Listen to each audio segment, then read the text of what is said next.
Copy.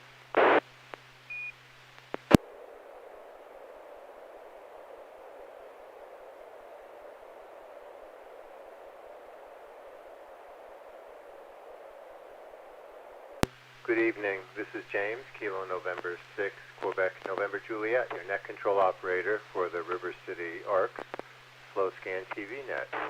This net serves for training and practice in image transmission modes and meets Wednesday nights at 9 p.m. on the N6NA repeater on 441.30 megahertz. River City ARC's members and all licensed radio amateurs are welcome to participate. If you wish to join the net or need to make a call at any time, please announce your call sign between transmissions and net control will acknowledge you. If an emergency should arise and you need the repeater, please contact the net control by saying break, break. A double break signifies emergency traffic. The net will stand by for you until the emergency is terminated or the traffic is moved to another frequency. Stations who wish to check in are asked to respond with their full call sign using the recognized ITU phonetic alphabet and their name. I'll recognize each station before continuing. Any station who wishes to check into the net, please come now. November 6, Papa Golf, Quebec, Bob in Roseville.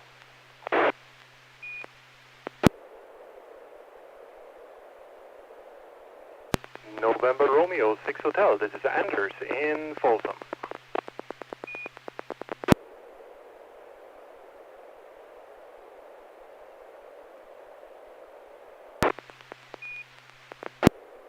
I have N6PGQ Bob and NR6H Anders, and KL7HQR Neil will join us when he can. Any other stations joining us tonight?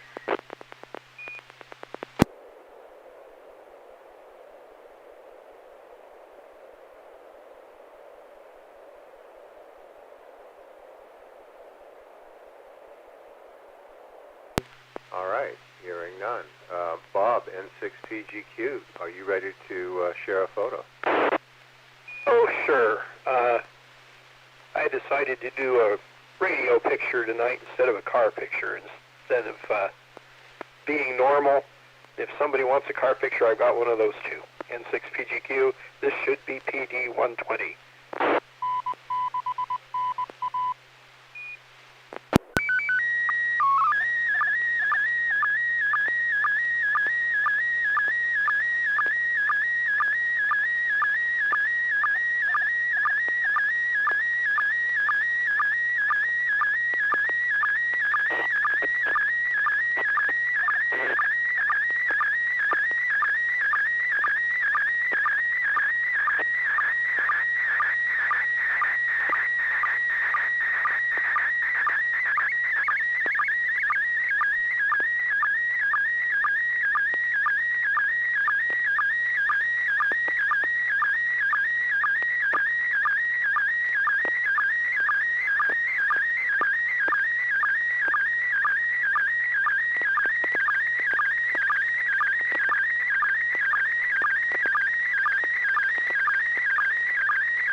Okay, Bob, two things. One, I have a car picture for later to make up for this. And this, obviously, is the voice signature from Venus from the movie Contact. Came through really well. Almost no pixels, pixelation, anything like that. So actually, great, great signal. I'm not quite sure what it is. Anders, NR6H. Somewhere deep in all my files, I have a reference that shows you pictures like this and tells you which mode it is. Some form of digital mode, interesting with the one graph on the top and basically the spectrum graph at the top, and then the waterfall below. Somebody's making some form of contact or at least receiving something. There's some significant horizontal bursts going on also, and then two vertical lines on the sides of those really strong three blurb signals in the middle there. So yeah, there is I have a reference somewhere, and that would probably tell us what this is, but I think Bob will probably beat us to telling us what this is all about. Interested to hear what it is. This is NR6H, back to net. Thanks, Anders. KL7HQR, are you back yet? KL7HQR, Roger, we're back. I'm still having problems with my rig here, but I'm looking at what came in on YouTube. I was with Bob when this was obtained, so I'll refrain from saying anything. So, but I'm back. I don't know if I'll be able to send a picture. As a matter of fact, I connected here, and I noticed that my rig is keying the transmitter. There's some kind of noise that's getting in, I think, from the ambient, and it's keying the transmitter, and actually probably caused some of the interference in here, so I disconnected it. So, but anyway, back to that. Thank you. Very good. Well, I don't have much more to add. Bob, N6PGQ, what are we looking at? Well, I was hoping you guys would tell me. I have no clue. This is a couple of days ago on 20 meters, and the vertical blue lines are sideband signals, and this is from the pan adapter of my radio, and all of a sudden these very buzzy signals came in, and obviously it's not transmitting at the time, but the signal strength that would be indicated on the scope at the top was just off the chart. It was really noisy, and it was taking out the adjacent sideband signals. And so I have no idea what it is, and so I was hoping someone could help me. So there's the picture, N6PGQ. Go ahead. If it helps, Bob thought there could be some interference, local interference that was interfering with his radio. So he called me, and we were a few miles apart, maybe about 10 miles apart or so. And I had it even stronger, so it was not a local thing. And the frequency was 14 at 345, right on the edge of the band, up on the upper edge. And in my case, some of the signals were even show stronger red. Again, no clue on what it is. Back to that. So even though I was joking about a signal from Venus, it's possible I was right. Anders, any other comments? Okay, so let's try to analyze this. You said the vertical blue bars on the sides were sideband, so they show roughly 3 kilohertz wide signals. That means that the red blurbs should be somewhere in the order of 6, from side to side on the red there should be about 6 kilohertz. And time-wise, it's hard to say what the vertical speed is of this, obviously, a few seconds bursts like that. First, I would say that it's a garage opener, but if you saw the same signal a few miles apart, that would be very unlikely. Looking through the different modes, I don't see anything. It could be some form of packet. But it's a 6 kilohertz wide packet, so maybe not an amateur radio signal. Maybe this was something coming in from some band, something else, unauthorized transmitter of some form. Yeah, that's as far as I can get in a few seconds here. So back to net, NR6H. Thanks, NR6H. This is KN6QNJ. Any other questions for Bob before we move to Anders?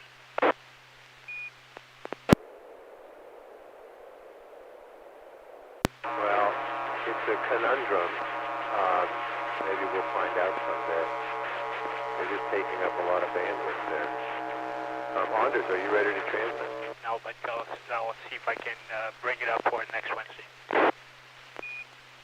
KL7HQR, I stepped on you. Can you repeat? Sorry, I apologize. Should never do that with net control. I did record the signal on my SD card from my 7300. I don't have the SD card available for playing right now, but maybe for next weekend, for next Wednesday, I can play it and see if the audible part of it may ring any bells. Oh, interesting. Okay, thank you. NR6H, are you ready to go?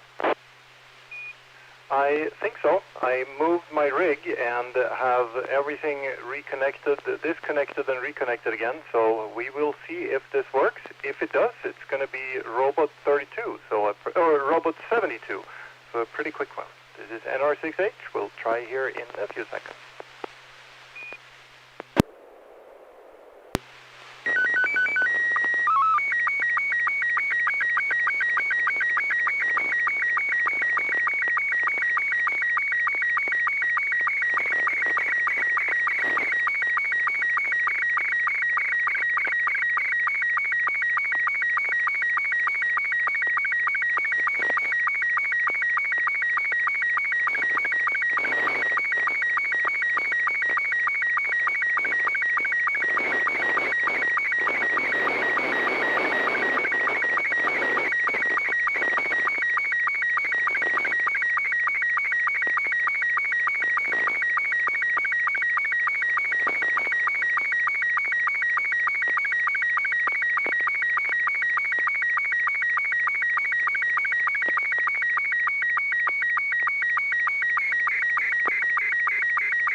Well, Neil, you're next. KL7HQR. Comments? I got good copy. I think I know what that is, but Neil? KL7HQR, as I said, my rig is disconnected here. I will try to connect when it's my turn to transmit. But I'm looking at what Carol received in there, and I see the measurements, 13.75, 13.75, 26, 27 and a half. Yeah, well, obviously obviously he seems to be a dipole for UHF, so I tried to figure out the frequency here. But good copy, back to that. Copy. Bob, N6PGQ. Yeah, good copy. Only about 3 pixel pops. It went by real quick. Quality's good. Somebody's feeding dipole with ladder line and has some measurements in there. So it'd be interesting to hear what the plans are. N6PGQ. It looks like NR6H is making a doublet antenna or something. Anders, tell us what you sketched out there for us. So full disclosure, it's not my picture. It's stolen offline, but online. But this started out as a G5RV that I bought from everybody's favorite place, MFJ. So I used the MFJ G5RV on field day and had pretty good results. And then I moved it to home, and I used it at home for a few weeks, and it still works pretty good. And then I started reading about G5 RVs and found this thing about optimized G5 RVs called ZS6BKW. Much harder to remember, but that's apparently somebody did some math. So the G5 RV is a really old design, while the ZS6BKW is basically taking that design and tuning it using software and simulations to make the antenna better. So the funny thing with the G5 RV is that it's not resonant on anything really, and you have to use a tuner no matter what you do with it.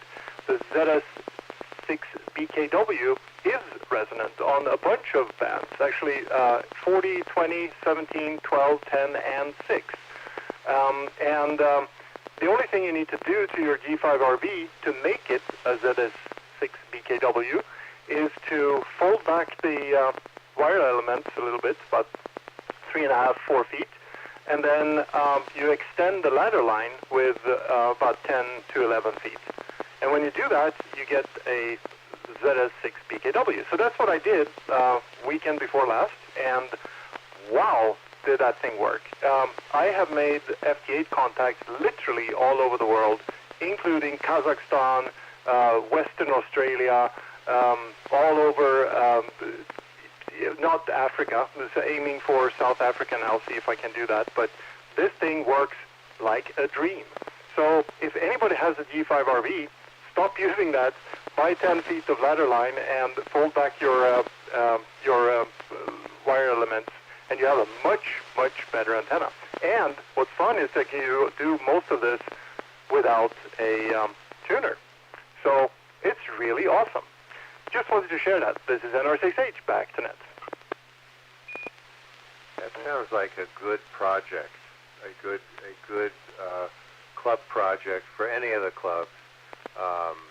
That's very, very cool. So this is distinct from a doublet then, which is what I thought it was. Well, I mean, it's technically a doublet. I think the definition of a doublet is that the layout more than the measurements, right? But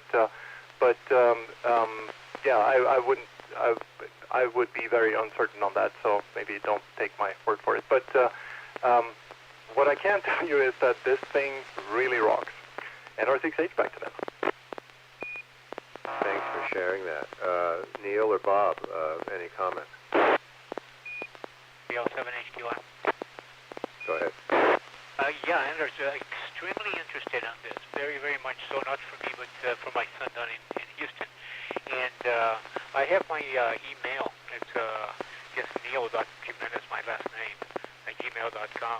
If you can drop me an email, and then we can establish communication, I would be interested in talking to you a little bit more, maybe seeing it, and hopefully replicating what you did. My eyes deceived me here. I was looking at 13.75 centimeters instead of meters, so that's what I said UHF. So if you can do that, I appreciate it. Back to that. Copy that. Bob, N6PGQ, comments? No, sounds interesting. Maybe he could send the information out to everybody or post it or something to that effect. N6PGQ. Yeah, Anders, I don't know if you have enough information that you could share, that we could share with other club members. I think a lot of people would be interested in this. And I like the fact that it's basically only 60, 70 feet wide, which would work for me. I can't do the 120, 130 feet. Is that right? About, yeah, I guess so, 66 feet. A little more than that. It's 92, I believe, from end to end. I'm using it as an inverted V, so my apex is at about 36 feet, and then it goes down to about 20 each end, and then some string to hold it taut between the trees there. But yeah, so that's my setup. The comparison I've done is very rudimentary. I had the G5 RV in the exact same place. So the only thing I did same anchor point for the G5 RV, and I literally just extended the ladder line, just soldered on an extra 11 feet, and I started cutting it back a little bit to tune it. So I ended up with about 10 foot extra on the not ladder line, it's really window line, right? It's the 450 ohm standard window line. So that's what it is. But yeah, I think I have everybody's email, so I'll send out an email here in a little bit. NR6H, back to net. Thanks, Anders. Excellent. Neil, just confirming you are not able to transmit a picture because it's your turn, if you can. KL7HQR. Well, let me see if somebody can help me here. I've never had this problem before, but I disconnected the computer for other purposes. I came back and connected again. When I connected the signal link and I did the tone test, and it was okay. But when I have it sitting here and I'm just listening, it triggers. It keeps on going on the air. It just click, click, click, like if I was sending my Morse code identification. And I have gone to and adjusted the proper went to set up the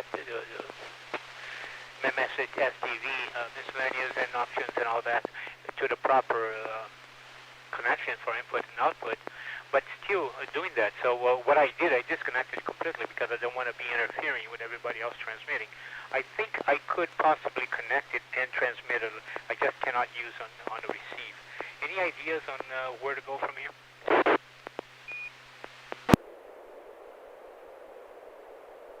Neil, did you change any of the settings on the signal link accidentally, or put it in a different place where you could be getting RF in on the line?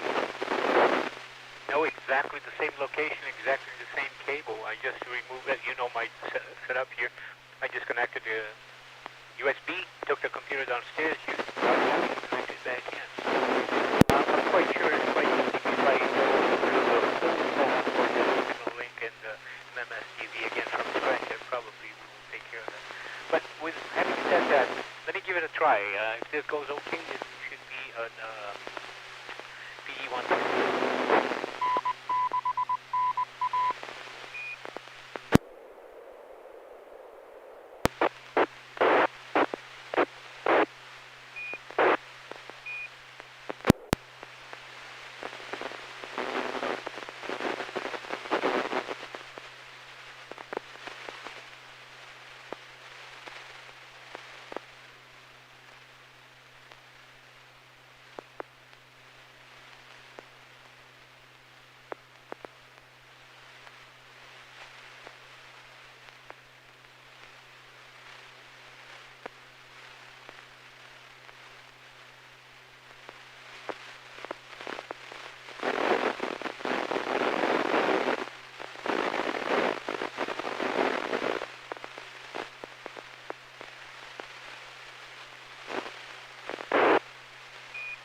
I stopped because I don't see any signal coming into the YouTube. So if there was no signal, I go on with somebody else and I'll try again later. KM6QNJ. It was coming through, but it wasn't the right signal. It was transmitting something, but it wasn't quite right. Well, thanks. Go on with the net. I'll stand by here and see what else I can do. Appreciate it. Sorry, guys. Okay. Well, I guess it's my turn. Before I transmit, Carol, if you're listening, I did see the splash page on YouTube before we started transmitting. Thank you. That was very nice, and I'm interested to know who that character is. I don't know if you are able to respond to this question or not.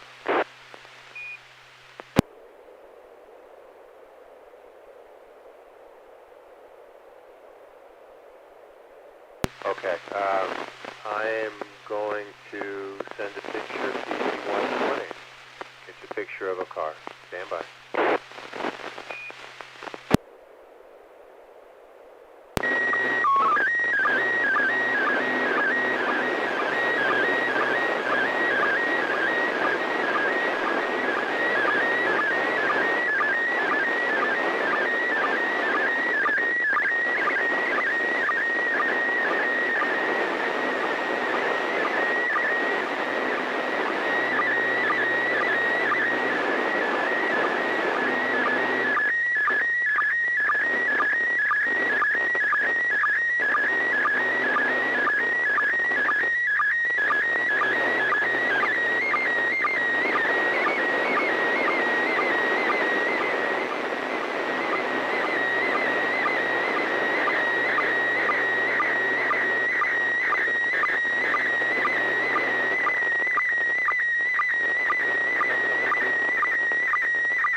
based on what I can see on YouTube, that did not come through good at all. Bob, N6PGQ. Okay, well, it came through pretty well here. Not very many pixel pops. Looks like the right rear of a Prius. It says cool Prius, nobody. Looks like the backup lights, perhaps, and the rear hatch with the handle that you open the hatch. Anyway, that's my guess, N6PGQ. Thanks, Bob. Anders, NR68. There is a movie where one of the, I don't know if it was Stallone or somebody has been rushing out of, I don't know, the casino. I don't remember the details, but it's the run up to a car chase, and the bad guy is getting away, and they run up and they take the first car out of the parking lot there, and it is a Prius, and they look at it and say, seriously? I don't remember the movie, but just remember that scene. But yeah, nobody's ever said that. NR6H back to net. Exactly. Neil, KL7HQR. Roger. Well, I have to go by what you see up on YouTube, and exactly, it looks like they had a lot of interference, but that is exactly the description of what I see there. I don't think I've seen that movie, so I can't comment on that.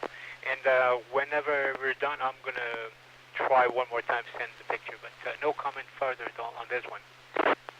All right, yeah, thanks. One of my coworkers has this on his car, on his Prius, just to make fun of himself. Okay, Neil, KL7HQR, you want to try again? Go ahead.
Well, Neil, we got something. This is KN6QNJ. KL7HQR. We got a picture of maybe the bay from the back of a boat, but it's a little bit off. I don't know enough about the signaling to be able to tell you what adjustment to make. and then it didn't stop in time, so I lost the picture, and a new picture is coming in. Did you copy? Roger, copy. And I was looking at looks like the same thing happened on Carol's end there. So I don't know what happened. I think I'm going to have to disconnect everything, start from scratch. My apology, guys. Back to net. Well, it was there. It was a little wavy. It didn't come in as clean as you're normally able to send, and then it didn't stop in time, and so it's obviously started another picture. I don't know, Bob or Anders, if you have some thoughts about what's going on. N6NA, let's start with you. Okay, well, I'll have to do it by memory because mine skipped to the next page, and it isn't there. So it looked like it was a picture taken from the stern of a boat as it went through the Golden Gate Bridge. The picture was kind of wavy. It wasn't clear, but you could see the wake of the ship as it was moving forward. That's all I can remember in 6PGQ.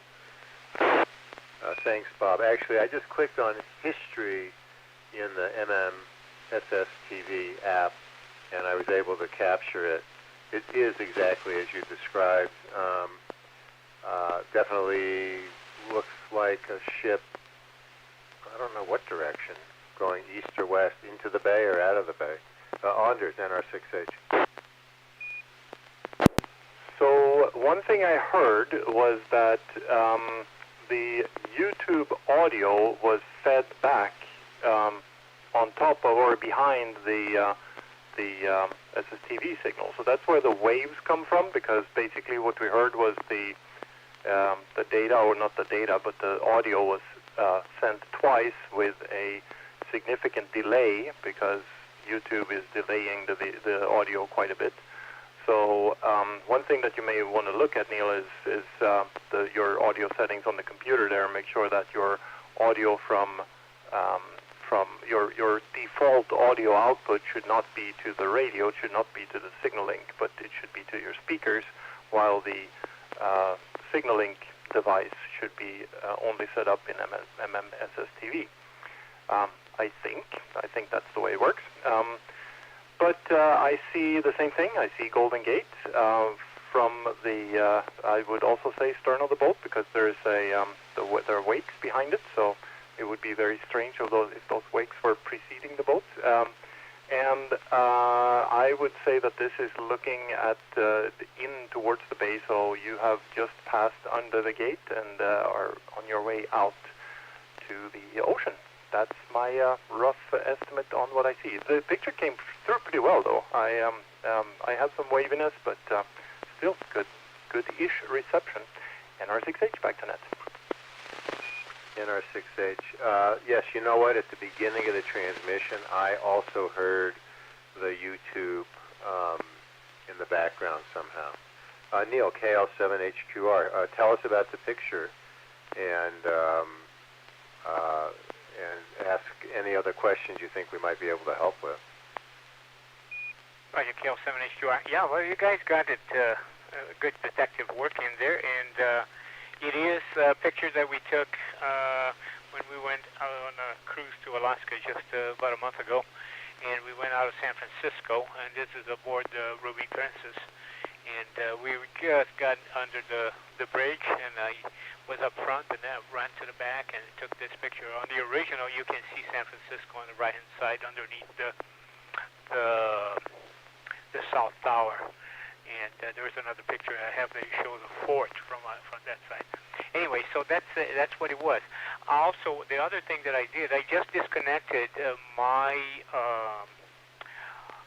connection to the display here where I see the YouTube, and apparently the problem may have gone. So let me go back to net, and if I see if anybody else would like to send another picture. Bob may have another car picture. Then if you come back to me, I may kind of try to resend at least part of it to see if the problem is gone. Back to net. Thank you.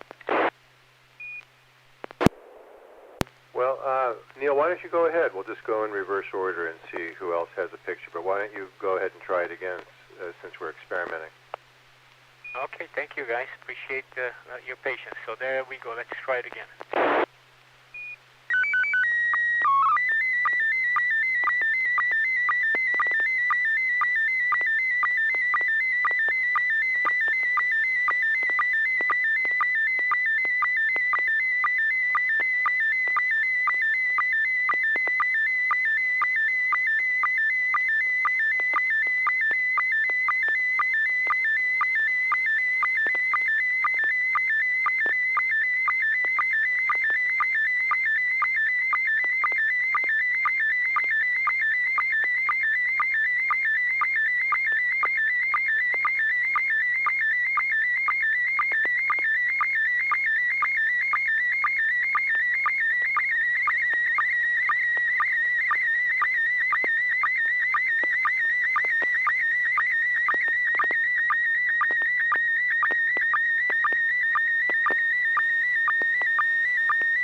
Oh, that is much better. Now I want to go to Alaska. Bob, N6PGQ, any comments? Yeah, that cleaned it up real well. No wiggles or anything like that. You can see things the way they're supposed to be. N6PGQ. Thanks, Bob. Anders, NR6A. Pretty much a perfect reception. I have there are some scattered pixel pops, but very clear colors, very nice pictures. So no issue. Perfect. Thank you. NR6H, back to net. Well, Neil, I think you fixed it.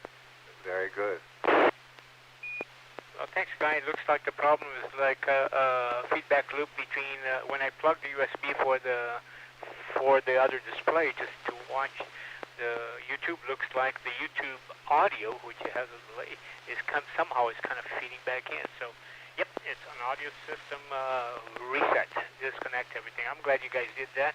And by the way, out of San Francisco, you just don't go to Alaska. You go to Mexico. You go to Hawaii. You go California coast. So, all kinds of goodies out of San Francisco. But out of all the places that I left, I have sailed out of Venice in Italy. San Francisco departure is still my favorite. Back to net. That's very, that says something, doesn't it, about where we live. Bob, do you want to send another picture? Oh, sure. You want a car or an engine? Oh, I want an engine.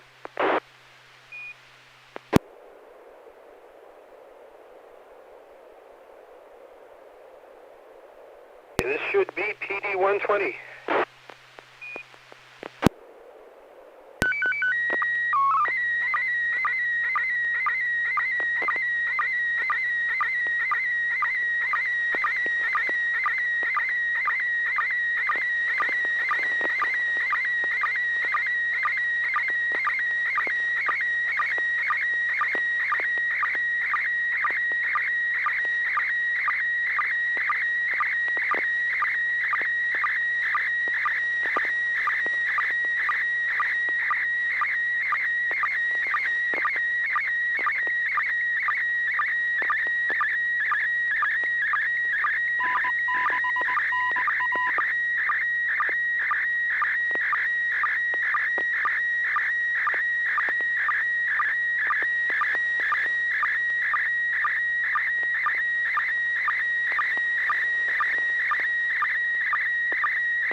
picture of a rebuilt, I'm not quite sure, in a, I don't know, an old Studebaker, I'm not sure, Anders NR68. Yeah, that shape of car indicates some vintage, but I know almost nothing about cars, so especially vintage cars, so I can't comment. It looks like an engine, and it should have some kind of cover on it, but that would be a pity because it's pretty. NR6H, back to net. Neil, KL7HQR. KL7HQR. Well, that fixed my receiving end also because I got a fantastically clear picture here. And I know what this is. I've been to Bob's many, many times, and he doesn't show this to too many people. This is a 1907 DeLorean. I recognize that because I see the old initial model of the flux capacitor. You can see the little red band in there indicating that it's experimental and they had not completely developed it. But anyway, all joking aside, very, very clear picture, beautiful, and it looks like a vintage car and absolutely clean engine. Interesting in knowing which one of Bob's family cars is this. Back to net. Thanks, Neil. Yes, this is KN6QNJ. I also got a very clean picture, except for the Morse code station ID, I think. This looks like it has 3 carburetors. I'm trying to understand how it's set up. So, and 1, 2, 3, 4, 5, 6, 7, 8 valves. I'm trying to figure this out. But Bob, you're going to have to tell us. Are we looking at the early version of the Back to the Future DeLorean or something else? Okay, well, it's something else. This is what started out as a Ford flathead engine. The flatheads for Ford were built from 1932 to 1953, and you can tell that it's a flathead Ford #1 by looking at the fact that it does not have a valve cover on it. There's no overhead valves, and it also has 3 exhaust pipes instead of 4 for the 4 cylinders on each side. Let me let this drop for a second. And as you mentioned, it has 3 2-barrel carburetors on the intake manifold. They're Model 97 carburetors, in case anybody's interested. And the interesting thing about this is that if you look very carefully at the head, there are 2 spark plugs per cylinder. And supposedly this would allow the gasoline fuel mixture to be ignited more efficiently.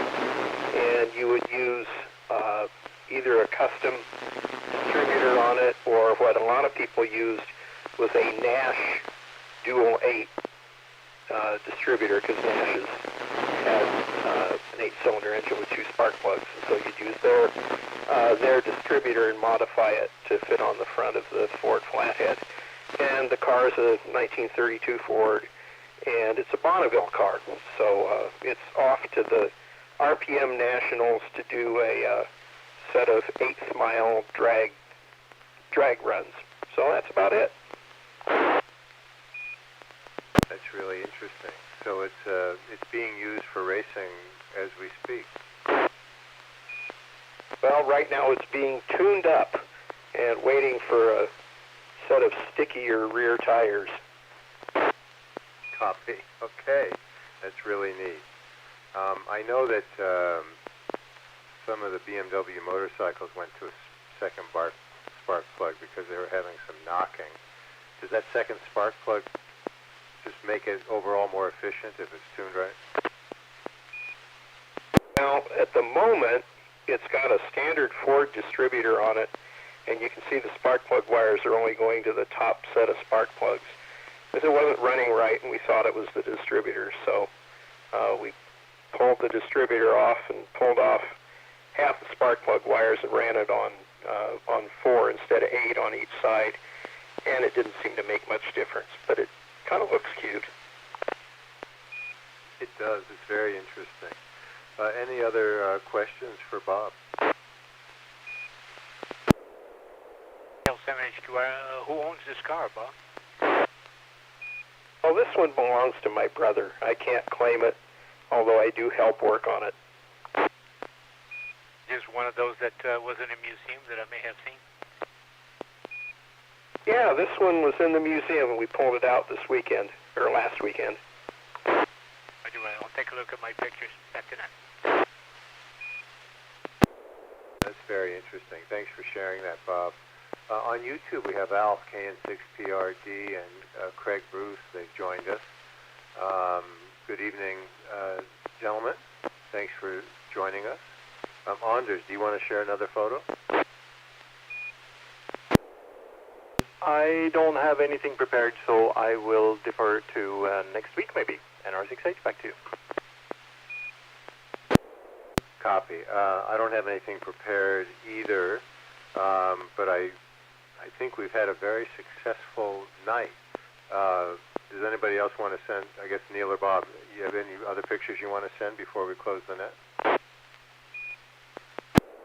L7H2R, no, I do not have anything prepared, but thank you very much, guys, for the guidance and the patience, and we got things solved. And between now and next Wednesday, hopefully I'll have everything squared away here again and back to normal.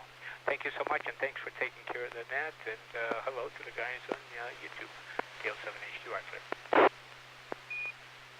Thanks, Neil. Bob, you want us to send another photo? I think I'll save mine till next week and carry on from there. N6PGQ. Very good. Well, with that, let me thank all who participated in tonight's Slow Scan TV Net. We hope to see you again next Wednesday at 9 p.m. The net is officially closed at 9:50 p.m. This is James, Kilo November 6, Quebec November Juliet, wishing all of you a very good evening. Thank you all.